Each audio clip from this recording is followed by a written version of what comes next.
This is an urgent appeal from the Disasters Emergency Committee. Hundreds of thousands of people have fled their homes to escape conflict in Ukraine, leaving jobs, belongings and loved ones behind. They need shelter, food and water. You can help. To donate online, search DEC or text radio to 70150 to give £10. Thank you. Streaming 24/7, this is Brum Radio. Thank you for downloading this Brum Radio podcast. For more podcasts, visit brumradio.com. I'm Dave Massey. I'm joined on the telephone by Chris Leicester, who has written and directed a production which is called 180 Degree Chord, which is coming to the Crecsent Theatre on the 3rd of September before heading out on a tour across the UK. Good afternoon, Chris. How are you? I'm fine, Dave. How are you? I'm all right. Thank you so much for taking the time to chat to me about this today. Did you say, when we were speaking just a moment ago, that you've already arrived in Birmingham for a little bit of a rehearsal period for this? Yeah, we're down in Selly Oak at the Oakdale Centre. Wow. And we're here for 2 weeks. So we've got the intensive 2-week period of, it's 9 days, but we're getting stuck in. Yes, so we're enjoying it day 2. Things are going well, and I've realised that I'm working with some extremely talented brummies. So fantastic! I feel very privileged today. What can you tell us about this play? What can an audience expect to see from it? Well, I suppose my hallmark is it's original stories, I guess. They're drama mixed with a bit of comedy, and they realise pretty much on the acting talents of the actors. I know for minimal sets. It's part of my heritage going back to the Edinburgh Fringe, I think, when you got, 5 minutes to get up and 5 minutes to get down. So minimal sets were the essence. So I always say that the plays relying very much on the words and the acting. It's a modern piece. We joined the action at the start of a prison riot in a maximum security jail, and one prisoner he's only been there for 36 hours. He's an ex-copper, but he's managed to turn the jail into a riot because everybody wants to find him and kill him, basically. Wow. And we join it as one prisoner takes him into his cell and protects him from the gangs that are rampaging through the prison. And we started to ask why, basically, and then the story unfolds as to who these people are, what's happened in the past, and we begin to see what's actually going to happen in the future as the play unfolds. So it's a very hefty piece. It's got strong language in it, but nothing too gratuitous. It is a prison after all. But I hope people find it entertaining. I think it's good storytelling, if I can be so bold to suggest that. Fantastic. One of the venues that you're coming back to later in the tour is the Old Joint Stock. I think particularly of the Old Joint Stock as being a black box theatre where people can go in and pretty much create whatever space they want to create. And I'm sure that the same is true of the Ron Barber studio. I've not been in there in a couple of years, probably COVID years. Do you feel like going into these sort of black box spaces, a sense of being able to create whatever you want as a result of that? Yeah, it is. It's good. It's I think imagination is a good thing to have. It's a healthy thing to have. We can create. I do a talk in schools, actually, thing called Dramatic Insight, and I put a little challenge to the kids to say, look, I'm going to put you anywhere in the planet now for the next 10 minutes, just by sound alone. And we take them off to beaches. We put them in rally cars. We put them in Wild West shootouts and all sorts of exciting things, just by the fact that we can conjure a scene by lighting and by sound and by the words. So, I love black box spaces because there are no limits. So yeah, we're doing this in rehearsal at the moment. There's some things which have come out of the rehearsal stage. Because I'll tell you what, why don't we put this in and turn this into that? So yeah, very much looking forward to those spaces. But I think it's part of my pedigree is that we've had to work those spaces. We're not on the West End yet, fortunately, unfortunately rather. Be nice if we were. So we work with the spaces that allow us to go in, really. So yeah, it's a good medium to work within. Yeah. When do you feel that you had the first instinct of a notion for creating this piece? How long ago do you think it was?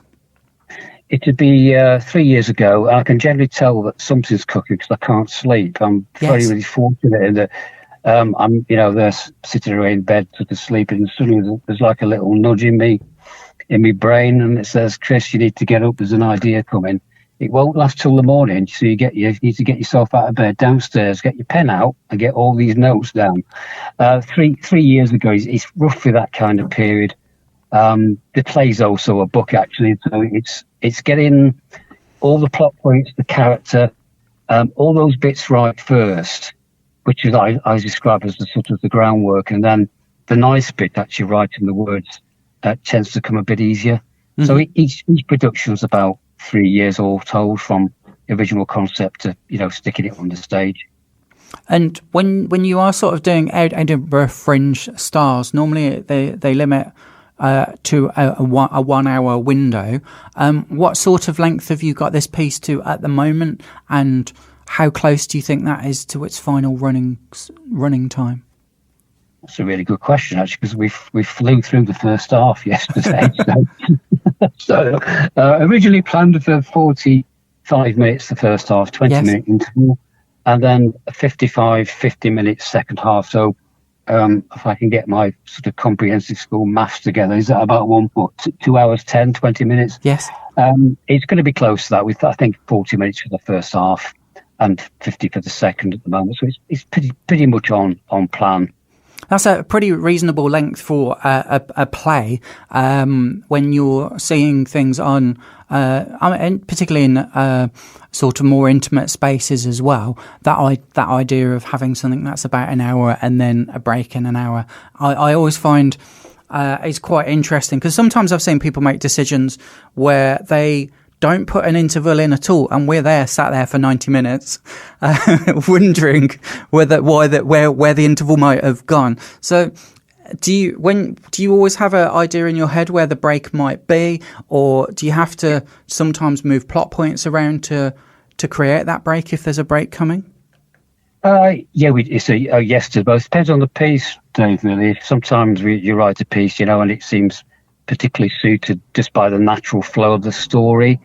They're a little bit like chapter breaks, I guess. So if a book's 20 chapters, by sort of the end of chapter 10, we think that the audience possibly need a bit of, CPR just to let them recover at the half. And occasionally we'll just shuffle, some of the plot points. In this particular play, I did actually create something which would leave the first half on an interesting bit of a cliffhanger. So it's not manufactured, but it needed to be left on a bit of a high, just so the audience have got something to come back to. Absolutely. And sometimes finding that moment might be different to what the audience thinks it's going to be as well. I always find it quite interesting wondering where that space is going to be within a story itself. I previously saw some of these actors in a production called Glory Days, which was I realised was actually from, let me see what year it was, 2019 of Glory Days, the old joint stock, and it involved a couple of actors that you're featuring within 180 Degree Chord. Do you can you feel that existing relationship with them already as actors? And does that make a difference that they know each other or don't? Yeah, it is. It's a fantastic relationship that they've got. I mean, I have to say, I didn't meet these guys until we put a casting call out on Spotlight. Out of 1,065 applications for 4 roles, all the roles went to Birmingham Cast. Wow. On their own merits. Now, I heard... I'd not worked with Paul and Dominic Thompson and Paul Bentley before, but certainly, we've done stuff via Zoom previously for the last few months. We've done split run-throughs, but to get into rehearsals yesterday and just see that magic that they've got is fabulous. I genuinely feel privileged to be working with them, I have to say. And such was the pace and the intimacy and the way that they understand each other as actors. The work that I planned to do with them up to this Wednesday, we did in a day. So a wonderful creative process, yeah. So they're cracking. Some of the best actors I've worked with comfortably by a long way, I would say. And is this sort of 2-week window before the production is on at the Crecsent on the 3rd of September, is that a short gap between rehearsal and doing a performance, or is that about the average time, would you say, for a production? Some people do it differently. I've worked on in the past where we've had actors who've asked if it could be done over 3 months. I tend to work on this sort of it's like a bit like a rep program, I suppose. Yes. And I find that the intensity works. We're on it, from a sort of an 8-hour day for 9 days. And what it means is when we get to the end of next week, we've got Thursday and Friday as runs. We'll do a dress rehearsal in the Crecsent on the afternoon. And so the entire play's hot, ready to go, fresh and lively. It's all done and in the can. So that's a kind of program that I like, and it also fits in with other people's work programs and obligations elsewhere. So it's a pretty good way to work for me. It suits me. You can find details at the Crecsent Theatre's website, which is crecsent-theatre.co.uk. You can see the dates coming up later in the year for the old joint stock. It's actually at the Crecsent in the Ron Barber studio on the 3rd of September, which is about a week away as we broadcast this interview. We're recording a little bit earlier than that, and then it returns to Birmingham from the 10th to the 12th of November there as well at the old joint stock. Chris, it's been wonderful to chat to you about this production. Thank you so much for taking the time to chat to us about it. Wonderful day. Thanks very much for talking to me. I do appreciate it. Thank you for listening to this Brum Radio podcast.